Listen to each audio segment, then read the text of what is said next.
Hi, this is Pia Knudsen. I'm here at the 2011 Leeds Expo, and I'm very lucky to be joined by Bryce Zabel, who's giving me this interview today.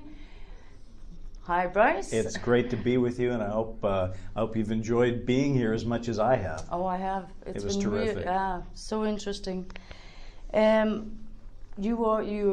a former CNN reporter. You're a producer, a writer, and an author, a co-author with Richard Dolan on the After Disclosure book. And a lot of your work seems to be around UFOs and disclosure. Are you a man on a mission here?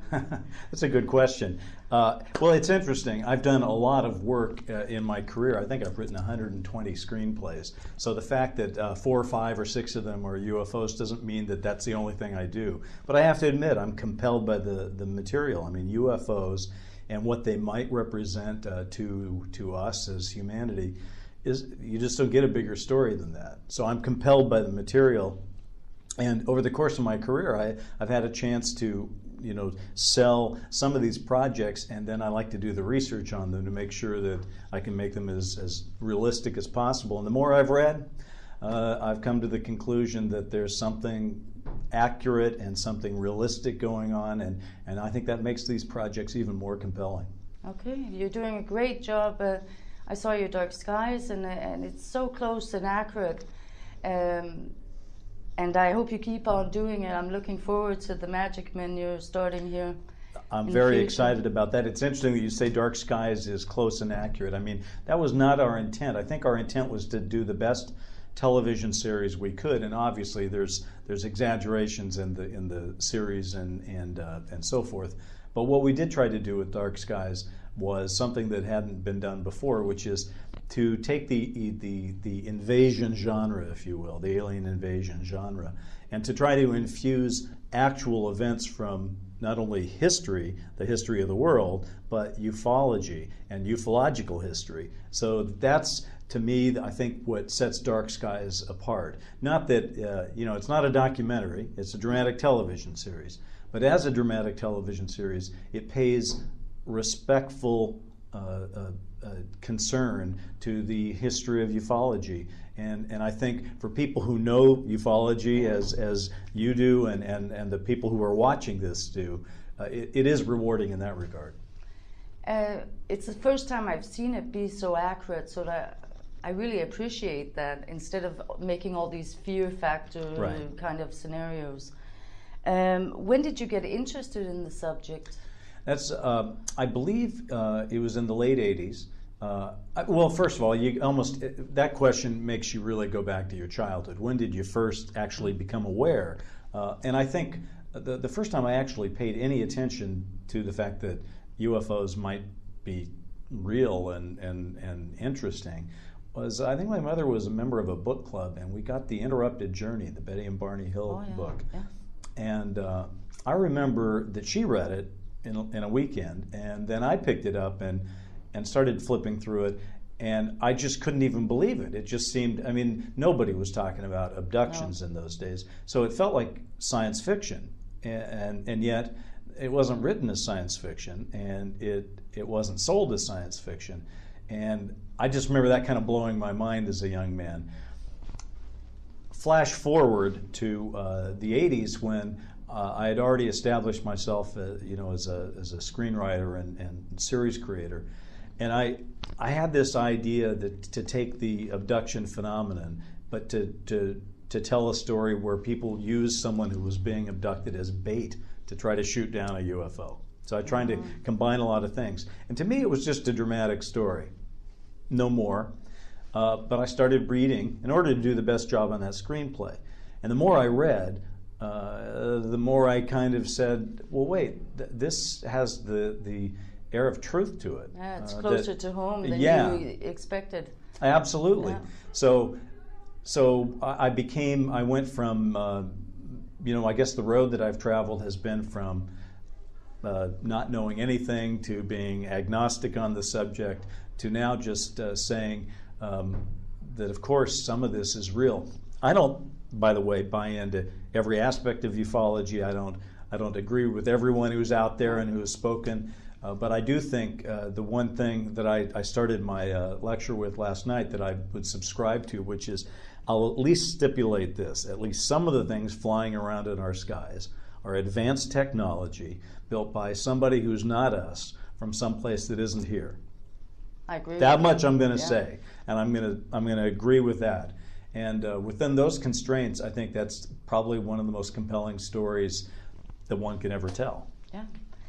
Okay. Have you ever seen a UFO or witnessed anything in this manner? I haven't. I have not. I mean, it would be great. I grew up in Oregon near the McMinnville photos when they were taken. But I've never seen anything. I mean, like everybody, you look up in the sky and you go, I wonder what that is. But I haven't seen anything that's astonishing. I've talked to many people who have.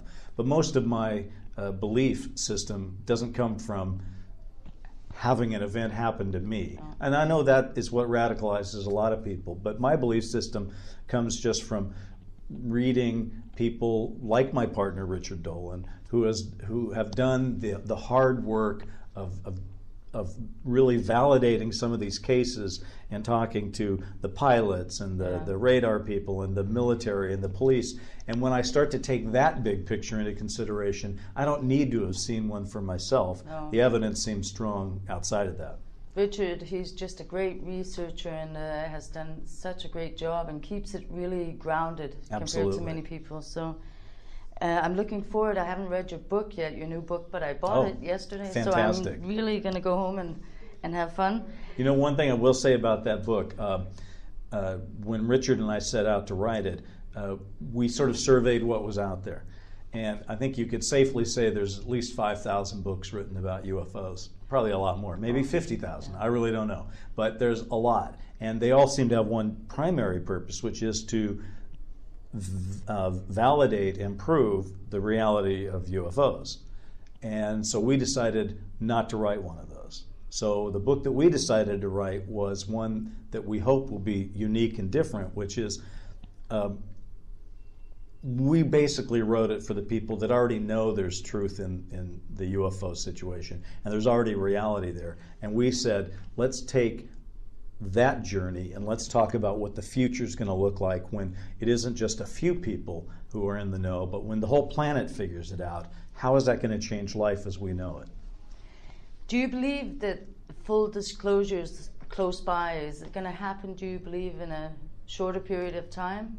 Well, I think it would be foolish for anybody, given that we're 70 years at least into this cover-up. It would be foolish for anybody to predict that it's imminent. I mean, go back to Donald Kehoe in the 1950s, and he was predicting the silence group couldn't keep the secret much longer, that disclosure was imminent. And people have been saying that every decade since. So I'm not going to say it and be proven to be wrong, but I would say this. There are some trends in place right now that convince me that it will happen probably in the lifetime of most people who are watching this. Okay, all right? Great. And so the way I would put it is it's always been an impossibility when you think about how the cover-up has been so durable and so sustainable. But now it's becoming inevitable that the cover-up will break apart. And there's one primary reason for that. Our state of technology, our state of awareness about where we are in the world and what forces are interacting with us in the world is becoming so profound that the possibility that something as incredible as visitation from somewhere else by an intelligent life form would be not observed by us is not something I can buy into anymore, especially because technology has been democratized. It's not in the hands of the elites anymore. It's in the hands of you and me and everyone who's watching. And they're going to start sending tourists out to space. Sure. I mean, I hope there comes something from that, because now rich, regular people can go into space and maybe see something. Yeah, but I don't think that's what's going to do it. I mean, what's going to happen is just our ability to perceive. Mm-hmm. You know, the ability for the average guy, and we're all networked together on the internet. and we all have our own cell phones and all that. It's always been, it's kind of an interesting time we live in. It used to be that a photo was the holy grail, the perfect photo, but it's not anymore. A single photo can be photoshopped. But on the flip side of that, now every person practically in the world has a camera with them at all times in their phone. So what's going to happen is, instead of getting the single perfect photo, what's going to happen someday in the future is 5,000 people will get the same photo at the same time. That is going to be a game changer when that happens. Okay. While, excuse me, while making Dark Skies, you told in your lecture yesterday that you were approached by a person who claimed to be in the know. Sure. Do you believe that other people in Hollywood also has been approached when they get maybe too close to the truth or something? Boy, I wrestle with this issue. I do not. I have kind of a duality of how I look at this.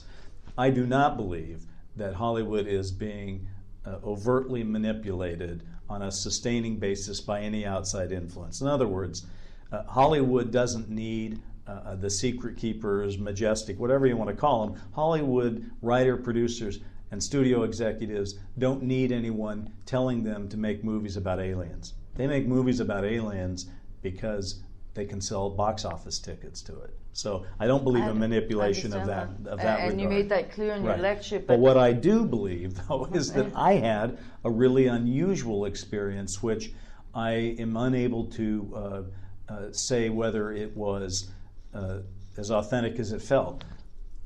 During the production of Dark Skies, a gentleman crashed our Dark Skies premiere party and basically approached my writing partner, Brent Friedman, and one of my staff members, Brad Markowitz, and presented the possibility to them that he had already seen Dark Skies and nobody else had. And he basically said, listen, we think you're doing a good job with this. You're wrong about the ganglions. We want to have a meeting and tell you what's going on. I wasn't privy to that, but my partner set up a meeting where this guy brought in somebody else, and they claimed to be affiliated with U.S. Naval Intelligence, and they talked to us a pretty fair game for a couple of hours, and made it sound like they knew quite a lot. Now, were they Naval Intelligence? I didn't see any proof of that. Could they have been? They sounded good. But it never went far enough where I could say whether or not. And let's face it, there are lots of people running around who pretend to be things that they're not. True. So I can only say it felt very unusual. Did it scare you a bit? Yeah. Okay. Yeah. Because when the second fellow came, and I was still skeptical. I was still saying, well, I have a TV show to produce, and I don't know you, and you're not showing me any identification. I'm not comfortable with this. He basically said, well, you want to meet somebody else higher up? That's fine. We can arrange that. And this sounds like a joke. I mean, but it wasn't a joke when he said it. But what I said, well, what would that entail? And he said, well, you would come down to Long Beach, which is where the naval yards are, and this Mr. Big or whoever he would meet us at midnight in a cemetery. Oh, wow. Now, I said at that point, meeting's over. I don't have any desire to meet anybody in a cemetery in Long Beach at midnight, and I'm not going to pursue this anymore. So I cut off the communication, and that was that. Good idea, I think. Yeah, I think so. Yeah. I have 3 kids. I needed to be around for them. Yeah, of course. Yesterday in your lecture, you spoke about how the media could, the Washington Post sent out a reporter from the lifestyle reporter to cover the UFO and nukes press conference. Are they doing this on purpose, do you think? No, I don't think they are, and I think that's probably more disturbing than if they were doing it on purpose. Just for your viewers, what happened is when the nuclear news conference was held, and the Air Force officers who had these UFO nuclear events testified and gave their testimony, the Washington Post sent a lifestyle reporter over to cover it, and he treated it very derisively and began and ended his coverage with a description of the chocolate chip cookies that were being served at the press club. And that just seemed inappropriate to me, and I still think it's wildly inappropriate. But to answer your question, which is, do they do it on purpose? No, because I confronted this guy and ended up in a dialogue with him about why he would be assigned. And apparently, it's even worse. The Washington Post wasn't going to send anybody to the news conference. So it wasn't like that they had any agenda at all. They just, because it was UFOs, they weren't going to cover it. The fact that it was military officers talking about the security of a nation's nuclear weapon supply, they should have been sending the national security reporter, but they were going to send nobody. The only reason it got covered at all is this lifestyle guy looked at his watch and said, yeah, I got nothing coming up tomorrow. Why don't I go out there and I can write a funny piece about the UFOs. It's still surprising when he's been listening to the press conference that he doesn't get interested. Right. Even though he's a lifestyle reporter.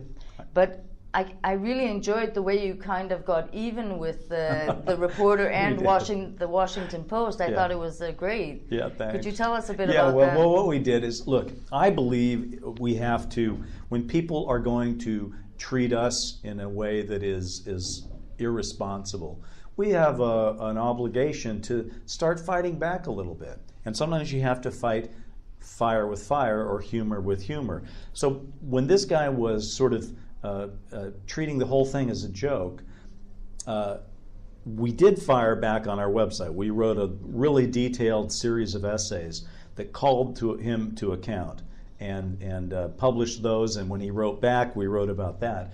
But he never backed down. So what we decided to do is the man's name is John Kelly, the reporter. So we came up with the Cookies for Kelly campaign. And on the theory that since he thought chocolate chip cookies were more important than UFOs flying near nuclear missile sites and the Air Force officers who were testifying about it, then he must really like chocolate chip cookies. So we asked our readers to send cookies, and we put the mailing address in and his name and his title, and people were sending cookies to the Washington Post and to this reporter, and that meant for at least a week or so, people would be delivering packages of cookies to the guy, and I bet he didn't eat any because he probably thought we were going to poison him or something. but it seemed to me that was an appropriate way to say to them, you treat us like we're a joke, you're a joke. I thought it was really good. It's a peaceful way of making people understand that it's ridiculous. So if we're if we're going to model certain civil rights movements or certain political causes, sometimes a stunt says a lot more than just the anger. And so Rich Dolan and I thought, well, this isn't going to change the world, but it makes a pretty valid point. Yeah. And sometimes I think that we have to move forward on many fronts at once, and sometimes it's the intrigue of a political debate, but sometimes it's just sending cookies to Kelly. Yeah. Do you think that when disclosure happens, it's going to unite the world, or is it going to make the world more destabilized? Yes, I think the answer is disclosure is going to be a multifaceted thing, and it's going to have different stages and levels, and it won't play out perfectly for anybody.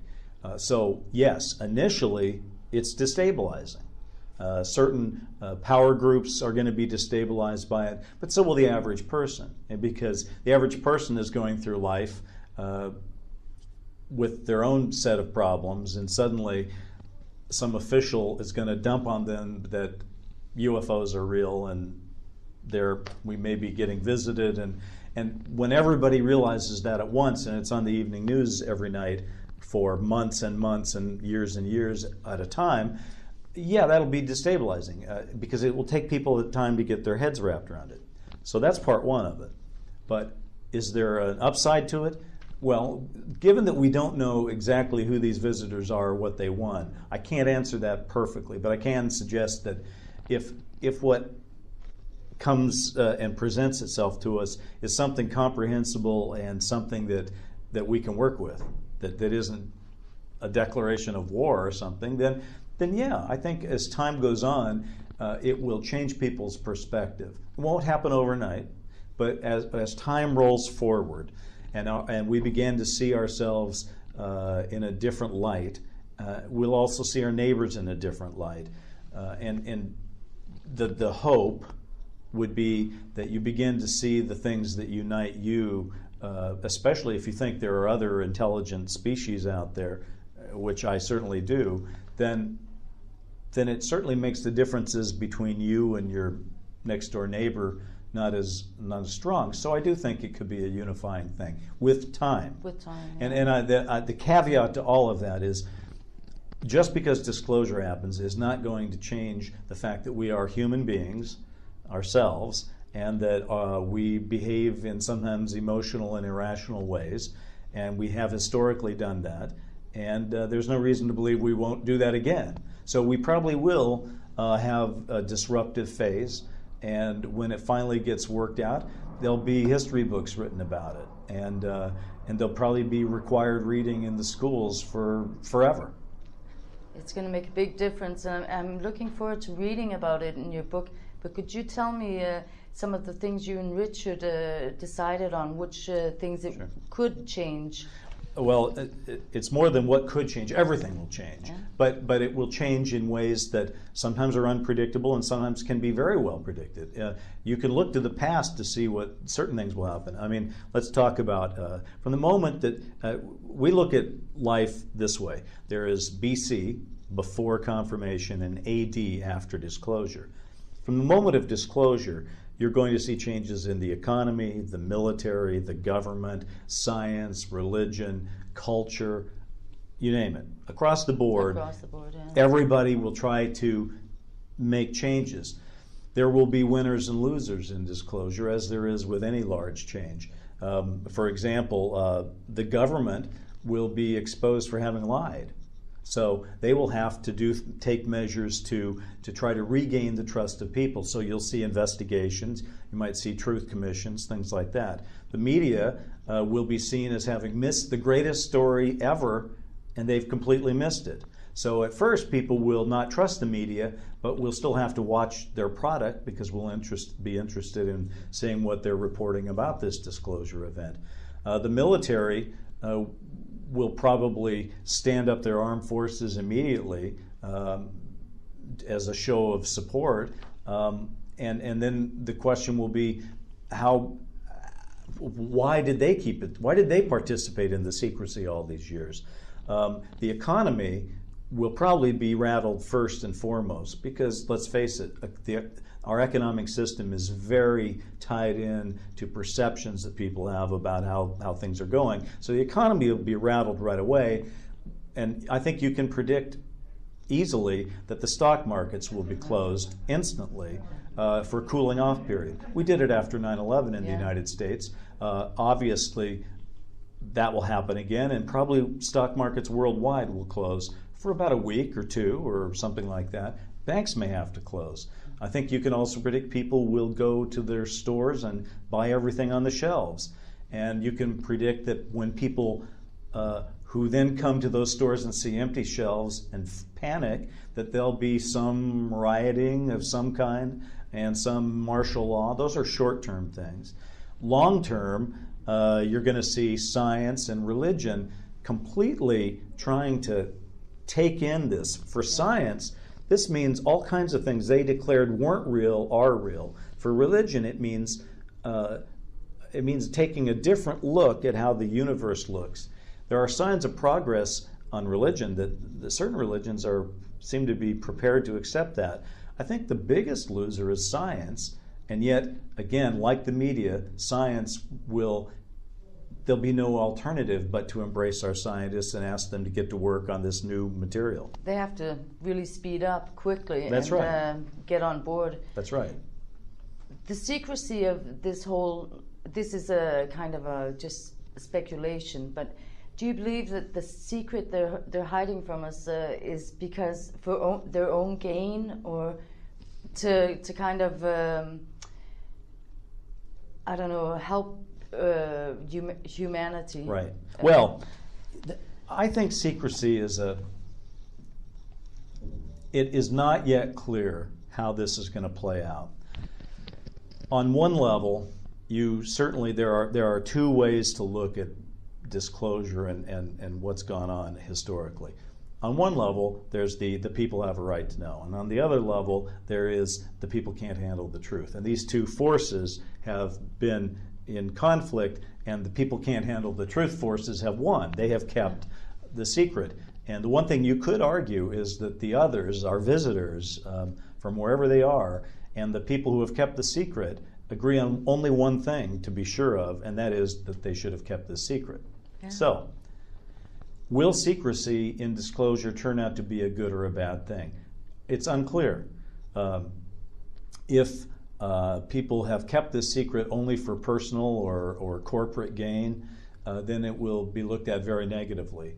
If it turns out that the secrecy was invested with the power that it's had and the durability it's had all these years, because there is something really, truly, and honestly disturbing about the agenda of our visitors, and that they have been trying to get on top of it and avoid our public panic, and that can be validated as a true situation, then we might cut them some slack. But we seem to have entered a place in the world where we're almost moving past that argument. I think enough people are reaching a consensus, and we certainly live in times where people want to know the truth. I think the average person not only wants to know the truth, they think they can handle the truth. So here's what I say about the whole thing. Ready or not, here we come. Yeah. It's just time. It may be messy. It might be disturbing, or it might be the greatest thing that ever happened. And no matter what the alternative is, it's just kind of time to get on with it. I want to thank you for giving me this interview. I hope at one time you'll come to Copenhagen and give us a lecture. Oh my gosh, that would be my pleasure. I think you have a wonderful country, and it would be just a beautiful place to come visit. Keep up the good work. We really appreciate all you and Richard both are doing for this field. So thanks. Thank you very much.